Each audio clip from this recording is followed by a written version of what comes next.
Très cher membre du jury, très cher rivaux de par le monde, recevez mes salutations les plus distinguées.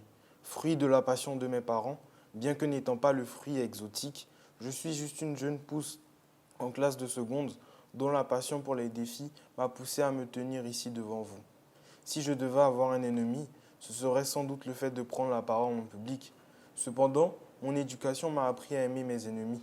C'est donc là ma motivation principale, moi, le fier représentant de mon établissement Cours Lumière au concours ambassadeur en herbe.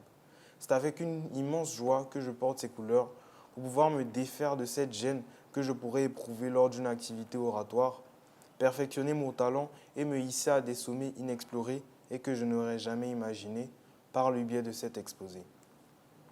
Citoyennes et citoyens, égaux et solidaires.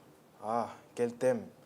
Thème qui atteint le plus profond de nos êtres et qui suscite en nos esprits une vague de sujets subjectifs et autres adjectifs que vous connaissez. Malheureusement, autour de ce thème, ce ne sont que les mêmes débats qui reviennent.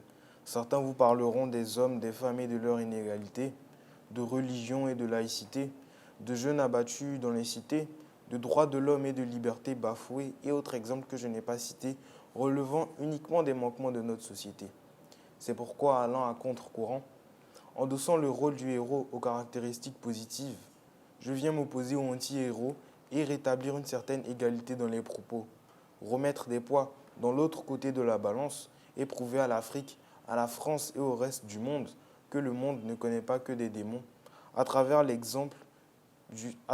exemples justifiant chaque terme de notre thème. Le citoyen, de par sa définition, est un membre d'un État jouissant de droits civiques et politiques et qui s'oppose bien évidemment à l'étranger. Cette définition du citoyen laisse à procès l'idée de racisme, de xénophobie et autres hostilités envers l'étranger qui, selon les bonnes manières, devrait recevoir l'hospitalité. L'Afrique du Sud, aussi aujourd'hui connue sous le nom de Rainbow Nation, a tant lutté, non pas pour la fusion, mais pour la juxtaposition, pour la cohabitation des différents groupes, ethnies et nationalités au sein du pays, pour qu'aujourd'hui, il ne soit pas rare de voir un noir, un blanc ou même un indien faire route ensemble. En fait, ces concepts même de blanc ou de noir ne devraient même pas se poser, puisque nous sommes tous citoyens du monde et aucune différence ne devrait être faite, peu importe nos croyances, nos consciences, nos expériences. À l'instar de House of One à Berlin, lieu où musulmans, chrétiens, juifs cohabitent et reçoivent une éducation commune, faisons donc comme la Covid-19, elle qui ne fait aucune différence entre blanc et noir. Pour elle, ce sont tous les mêmes et elles frappent de la même manière. Au final, une fois que nous serons 6 pieds sous terre, ferons-nous encore des différences sur les ossements? Je pense que c'est une question à méditer. S'il existe des citoyens, il serait donc normal qu'il existe des citoyennes pour que les hommes puissent continuer de naître. Pourquoi devrions-nous donc, encore une fois, mettre la différence entre deux individus censés se compléter pour en créer une multitude? Pour reprendre l'histoire de la création des hommes selon les textes des chrétiens, c'est avec une des côtes de l'homme que la femme se constitua de cellules eucaryotes. Il serait donc naturel que de déterminer la place de la femme, non pas à la cuisine, mais aux côtés de son homme. Car que serait-il sans elle? Un être éprouvant une tristesse et une solitude profondes. C'est pourquoi la femme est autant mise en valeur de nos jours, où les mentalités commencent à évoluer, où les hommes, ensemble, commencent à prendre conscience de leurs erreurs vis-à-vis des femmes et font tout pour établir l'égalité.